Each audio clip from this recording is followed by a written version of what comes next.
New numbers from Statistics Canada show the annual inflation rate rose last month. It increased slightly to 1.9% in August, which is just below the Bank of Canada's 2% target. This is the fifth consecutive month the Consumer Price Index has been below that mark. Senior business reporter Peter Armstrong is here to break down the numbers.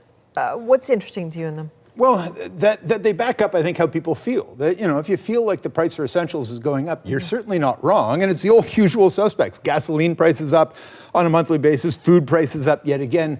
But the whole point of the Consumer Price Index is to kind of zoom through that and get the bigger picture of what's really happening under the hood. And what we see is that inflation is largely holding steady at about the rate economists and the Bank of Canada want to see. I mean, you and I worry about our grocery prices. The Bank of Canada has to think about trends and whether inflation is surging again, because if it is, that's going to make them think twice about cutting rates, even if the Bank of Canada, if they assume the economy needs it. Mm-hmm. Well, we know that the Bank of Canada is going to announce its interest rate decision Wednesday. So how does this factor into that call? I think the emerging consensus is that these numbers give the central bank a green light to start cutting again, because the central bank's worried about the state of the economy. We're losing jobs, economic growth is weak, confidence is low, so it'll see that rate go from 2.75%, presumably to 2.5%, to just give some support around the economy and give some cushion to consumers